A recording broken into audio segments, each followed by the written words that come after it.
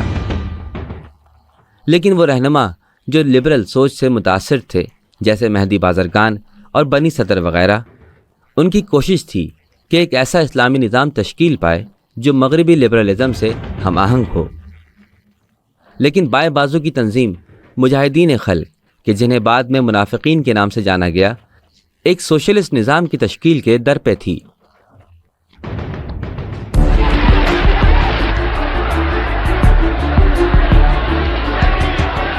من دولت تعیین میکنم، من تو دهن این دولت میزنم، من دولت تعیین میکنم، من به پشتیبانی این ملت دولت تعیین میکنم، من به واسطه اینکه ملت مرا قبول دارد.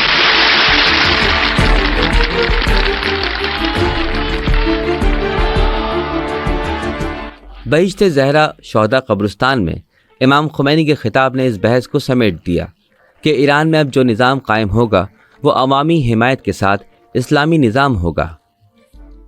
ہماری دلچسپ کہانی اس لمحے شروع ہوئی جب خالص محمد اسلام اقتدار سنبھالنے میں کامیاب ہوا۔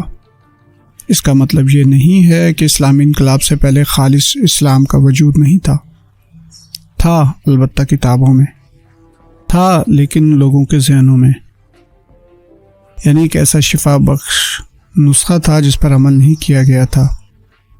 داستان وہاں سے شروع ہوئی جب حضرت امام رضوان اللہ علیہ کی ہمت و جرات کے ساتھ خالص اسلامی نظام اقتدار کی کرسی پر بیٹھا۔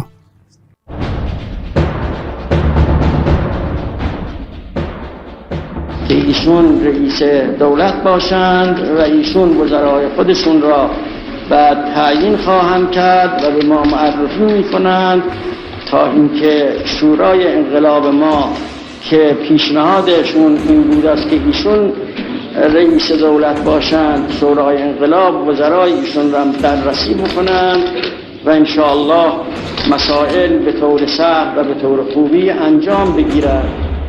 مہدی بازرگان کو عبوری حکومت کی سربراہی کے منصب پر فائز کرنا دراصل اس خیال کی نفی تھی کہ جس کے مطابق دوسرے رجحانات رکھنے والے افراد کو سیاسی عمل کا حصہ نہیں بنایا جانا تھا۔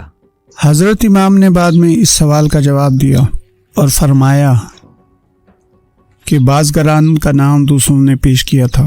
کچھ دوست عزیز، بعض انقلابیوں اور ان میں سے کچھ جو اس تحریک کے اصل مقاصد کو نہیں جانتے تھے یا زیادہ شک نہیں کرتے تھے، سب نے جناب بازرگان کا نام پیش کیا۔ حضرت امام نے بتایا کہ وہ شروع سے ہی اس رائے کے حامی نہیں تھے، لیکن پھر بھی انہوں نے اس کو تعینات کر دیا۔ آپ ملاحظہ کریں کہ حضرت امام بازرگان کے ساتھ چلے ہیں، یہاں تک کہ بازرگان نے آخری حد پار کرنے کی کوشش کی۔ امام خمینی نے بازرگان کی حکومت سے کہا کہ نئے دستور کے مطابق جمہوریہ اسلامی نام کے لیے عوامی ریفرینڈم کا انعقاد کیا جائے۔ اس وقت بازرگان نے مشورہ دیا کہ ڈیموکریٹک لفظ کا بھی اضافہ کیا جائے اور جمہوریہ اسلامی ڈیموکریٹک کے بارے میں عوام سے رائے لی جائے۔ ما مردم سالاری را قبول داریم، آزادی را هم قبول داریم، اما لیبرال دموکراسی را قبول نداریم. با اینکه معنای لغوی لیبرال دموکراسی همین آزادی و همین مردم سالاری است. اما این واژه لیبرال دموکراسی در اصطلاح مردم عالم، در معرفت و شناخت مردم عالم با یک مفاهیمی همراهه که ما از اون مفاهیم بیزاریم. نمیخواهیم اون اسم را بگذاریم بر روی مفهوم پاکیزه و سالم و صالح و خالص خودمون. لذا ما برای نظام مطلوب خودمون اسم جدید میگذاریم، میگیم مردم سالاری اسلامی یا جمهوری اسلامی. اسلامی جمہوریت اور مغربی طرز جمہوریت کے درمیان بنیادی فرق یہ ہے کہ اسلامی جمہوریت میں ہم تمام مکاتب فکر کے درمیان آزادانہ مکالمے کی حمایت کرتے ہیں، جبکہ مغربی جمہوریت مثال کے طور پر ہولوکاسٹ پر کسی قسم کی بحث کو منع کرتی ہے۔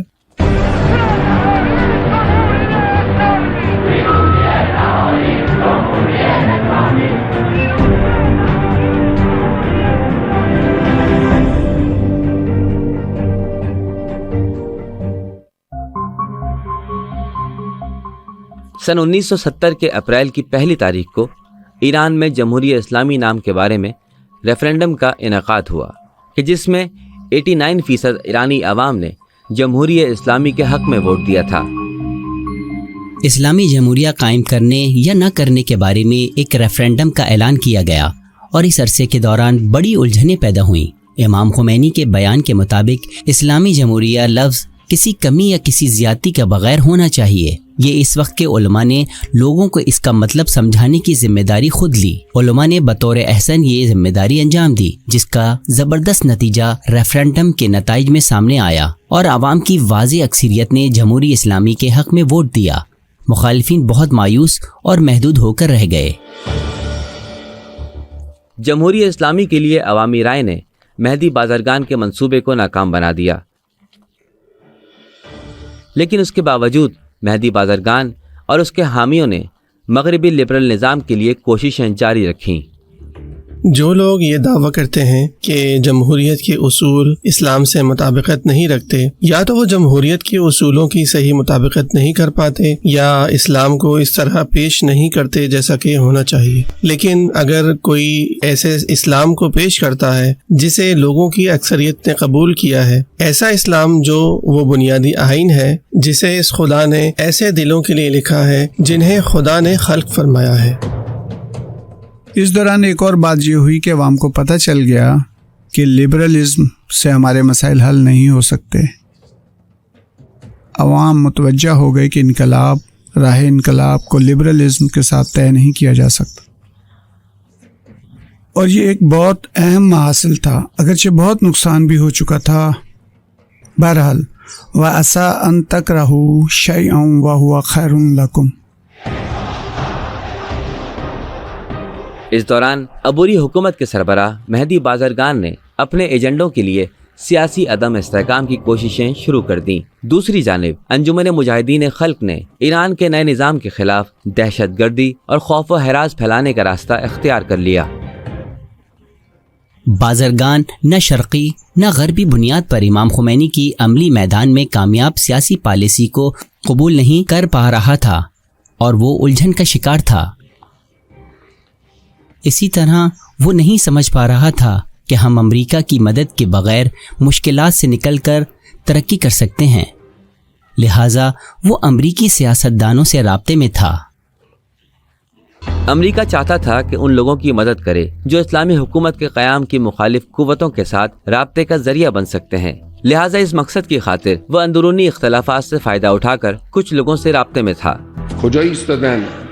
یعنی همون کسانی که از اول انقلاب با امام دشمنی کردن، سنگ زدن، گلوله خالی کردن، تروریست را انداختن، اسمشون چپ بود، پشت سرشون آمریکا بود، اسمشون سوسیالیست بود، لیبرال بود، آزادی طلب بود، پشت سرشون همه دستگاه‌های ارتجاع و استکبار و استبداد کوچک و بزرگ دنیا صف کشیده بودن۔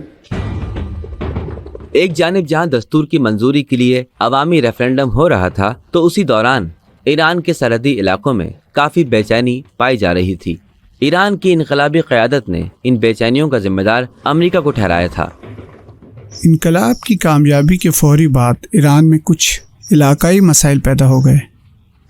کردستان، بلوچ علاقے، ترکمان، عرب اور ترک کے علاقوں میں ہر طرح کی سازش رچائی گئی۔ پھر 3 بغاوتوں کا انکشاف ہوا۔ مخالف و متحارب گروہوں کا سر اٹھانا بقول امام ایسا تھا جیسے اچانک مشروم زمین سے نکل آئے۔ امام خمینی کو محسوس ہوا کہ انقلاب کو اندرونی اور بیرونی مخالف قوتوں سے بچانے کے لیے ایک نظریاتی مجاہد فورس کی ضرورت ہے جو اس کی حفاظت کر سکے۔ اسی مقصد کے لیے مئی 1979 میں امام خمینی نے پاسداران انقلاب اسلامی کی تشکیل کا حکم دیا اور کچھ ہی عرصے بعد اس فورس کی قیادت کی ذمہ داری سید علی خامنہئی ادا کر رہے تھے۔ دراصل جنگ کے آغاز میں ہماری مسلح افواج میں انقلاب کے بعد رونما ہونے والے واقعات کی وجہ سے ہم آہنگی اور اتحاد نہیں تھا۔ زیادہ تر کمانڈر شاہ کی حکومت کے ساتھ وابستگی کی وجہ سے بھاگ گئے تھے یا برطرف یا گرفتار کر لیے گئے تھے، اور عملی طور پر ہماری مسلح افواج کے درمیان ہم آہنگی نہیں تھی۔ عوامی افواج، انقلابی کمیٹیاں، سپاہ پاسداران انقلاب اسلامی اور رضاکار اپنی ہم آہنگی اور تنظیم سازی کے ابتدائی مراحل میں تھے۔ خب در مجموع که نگاه میکنیم میبینیم وجود بسیج یکی از معجزات انقلابه. این ابتکار امام بزرگوار ما، آگاهی او را، حکمت او را، اتصال دل نورانی او را به اراده الهی و حکمت الهی نشان میده. ایک طرف جہاں ملک کو مختلف محاذوں پر جنگ کا سامنا تھا، تو اسی دوران دوسری طرف ایران میں موجود امریکی مشیروں کو ملک سے نکالنے کے موضوع پر بازرگان حکومت کے ساتھ ایک نیا اختلاف سامنے آیا۔ رژیم طاغوت رو ساقط کردن ملت ایران، اما کسانی بودن آن روز با حضور آمریکایی ها در کشور، با فعالیت آنها، حتی فعالیت برخی از نهادهای آمریکایی در داخل کشور موافق بودند. اختلاف عمده دولت موقت با امام بزرگوار سر این قضیه بود، ما از نزدیک می‌دیدیم. تہران میں سابقہ امریکی سفارت خانے کی دستاویزات اس بات کو ثابت کرتی ہیں کہ شہنشاہی حکومت میں ایران کی تمام چھوٹی بڑی پالیسیاں امریکی سفارت خانہ طے کرتا تھا۔ ان دستاویزات سے یہ بات بھی ثابت ہوتی ہے کہ انقلاب کی کامیابی کے بعد تہران کا امریکی سفارت خانہ ایران میں اندرونی خلفشار پیدا کرنے اور اسلامی نظام کو کمزور کرنے کی پوری کوشش کر رہا تھا۔ مرکز اخلال و مرکز همه توطئه ها هم همین لانه جاسوسی یعنی سفارت آمریکا در تهران بود. ارتباط بگیرن، تهدید کنن، تطمیع کنن، قرار مدار بگذارن، انسانهای ضعیف رو به خودشون جذب کنن برای اینکه شاید بتوانن کاری انجام بدن. ریاست ہائے متحدہ امریکہ نے ایران کے معزول بادشاہ محمد رضا پہلوی کے استقبال سے یہ دکھانے کی کوشش کی کہ ابھی اس کی کمر نہیں ٹوٹی اور ہم اس کے ساتھ کھڑے ہیں۔ ادھر ایران میں یونیورسٹی کے طلباء نے 4 نومبر 1979 کو امریکی سفارت خانے پر دھاوا بول دیا اور اس میں موجود عملے کو جاسوسی کے الزام میں گرفتار کر کے یرغمال بنا لیا۔ The American embassy in Tehran is in the hands of Muslim students tonight. Spurred on by an anti-American speech by the Ayatollah Khomeini, they stormed the embassy, fought the Marine Guards for 3 hours, overpowered them, and took dozens of American hostages. The students want the deposed Shah returned to Iran for trial. بازرگان نے امریکی سفارت خانے پر university طلباء کے دھاوا بولنے کے واقعے پر احتجاج کرتے ہوئے عبوری حکومت کی سربراہی سے استعفیٰ دے دیا۔ بازرگان نے اس موقع پر استعفیٰ دیا اور امام نے اس کا استعفیٰ قبول کر لیا۔ آپ ملاحظہ کریں کہ جب جاسوسی کے اڈے پر قبضہ ہو گیا تو اس کی تاکید یہ تھی کہ ایسا نہیں ہونا چاہیے تھا، لیکن جب واقعہ ہو گیا تو اس نے استعفیٰ دے دیا۔ امام نے بلا تاخیر اس کا استعفیٰ قبول کر لیا۔ اس کے بعد امام نے جو خط جناب محتشمی کو لکھا، جناب محتشمی اس وقت وزیر داخلہ تھے، ان کے جواب میں امام نے لکھا، یہ لوگ ایسے سلسلوں کو لے کر چل رہے تھے کہ اگر انہیں نہ روکا جاتا تو یہ لوگ ایک مرتبہ پھر ایران کو امریکہ کے حوالے کر دیتے۔ انقلاب اسلامی کونسل نے امریکی حکومت کی جانب سے امریکی سفارت خانے کے یرغمالیوں کی رہائی کے مطالبے پر اجلاس بلا لیا اور کونسل نے سید علی خامنہئی کو اس مسئلے کی ذمہ داری سونپ دی۔ سید علی خامنہئی نے قم شہر میں امام خمینی سے ملاقات کا وقت مانگا تاکہ اس موضوع پر امام خمینی کی رائے لی جا سکے۔ من و 2 نفر دیگه که عضو شورای انقلاب بودیم اون روز 31-2 سال قبل از این از تهران رفتیم قم خدمت امام اون وقت هنوز در قم بودن، تهران نیامده بودن، که نظر ایشون را بپرسیم نسبت به اون قضیه، اون اقدام مهم. امام رو کردن به ما، گفتن از آمریکا میترسید، گفتیم نه، گفت پس برید اقدام کنید. ما آمدیم اقدام کردیم و موفق شدیم.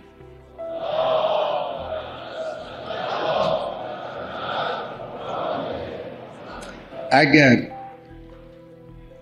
ترس آمد، اگر طمع آمد، اگر غفلت آمد، اگر گرایش‌های انحرافی پادرمیان گذاشت، کارها مشکل خواهد شد. اسلامی نظام کو کمزور کرنے کی خاطر عبوری حکومت کے استعفے دینے کے بعد اسلامی انقلاب کی ساری قیادت تیزی سے حرکت میں آ گئی تاکہ اندرونی یا بیرونی کسی بھی دشمن کے ممکنہ حملے کو روکا جا سکے. امام یادم است یک روز ما رو خواستن رفتیم قم، اون وقت ایشون هنوز قم بودن، با اوقات تلخی گفتن که قانون اساسی رو زودتر تدوین کنید. اون وقت انتخابات مجلس خبرگان راه افتاد، مردم خبرگان رو انتخاب کردن برای تدوین قانون اساسی. بعد هم که قانون اساسی تدوین شد او رو به رأی عمومی گذاشتن، رفراندوم شد، مردم انتخاب کردن قانون اساسی را. رأی مردم.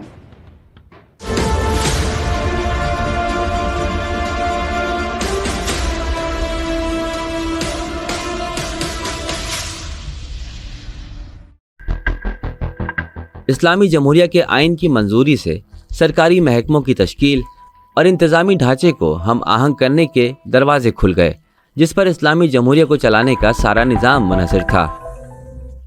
آئین کی شق نمبر 5 میں کھلے لفظوں میں لکھا ہوا ہے کہ اسلامی حکومت کی تشکیل ولایت فقیہ کی بنیاد پر ہوگی. اسی طرح آئین کی شق نمبر 6 بیان کرتی ہے کہ ملک کے نظم و نسق کو انتخابات کے ذریعے عوامی رائے یا براہ راست ریفرینڈم کے ذریعے سے چلایا جائے گا، جن کی تفصیل آئین میں درج ہے. آیت مجیدہ ہے کہ من یطع الرسول فقد اطاع اللہ، پھر فرمایا اطیعوا اللہ واطیعوا الرسول. یہ حکم اطاعت ہے. جب کہا جاتا ہے اطاعت کرو تو ایک قانون کی طرف اشارہ ہے جس میں ایک حکم اور ایک ممانعت ہے. جب کہا جاتا ہے کہ اطیع اللہ تو معلوم ہوتا ہے کہ انسان اور خدا کے درمیان رابطے کا ایک قانون ہے. جب کہا جاتا ہے کہ اطیع الرسول یعنی یہ قانون جو انسان اور خدا کے درمیان رابطے کی بنیاد پر ہے، اس کے لیے ایک رہبر ہے، ایک سیاسی قیادت ہے. یہ سیاسی قیادت پہلے مرحلے میں پہلے درجے پر حضرت رسول اکرم صلی اللہ علیہ وآلہ وسلم کی ذات میں جلوہ گر ہے. آئین کے مطابق تشکیل حکومت کے دوران مغربی ذرائع ابلاغ نے بدترین پروپیگنڈا شروع کر دیا کہ یہ ولی فقیہ کی آمریت کا سلسلہ ہے. حالا ولایت فقیه را، ولایت مطلقه را دشمنان به معنای استبدادی گرفتند، یعنی میل فقیه عادل به صورت دل بخواه که این در دل خودش تناقض داره. یعنی اگر عادله نمیتونه مستبد باشه، اگر مستبد است بر اساس دلخواه عمل میکنه پس عادل نیست. یعنی این در دل خودش تناقضی وجود داره. اینو ملتفت نمیشن، نمیفهمن این معنا رو. این نیست مسئله ولایت مطلقه که فقیه هر کار دلش خواست بکنه، یه وقتی چیزی رو به نظرش رسید که باید این کار انجام بگیره فوراً انجام بده. این نیست قضیه. قضیه این است که یک حالت انعطافی در دست کلیددار اصلی نظام وجود دارد که میتوانه در اونجایی که لازمه مسیر را تصحیح کند، اصلاح کند، بنا را ترمیم بکند. یه چنین حالتی وجود داره. اس کے بنائے جانے کی وجہ یہ ہے کہ اس سیاسی و معاشرتی نظام میں جو قوانین آئے ہیں وہ دو طرح کے ہیں.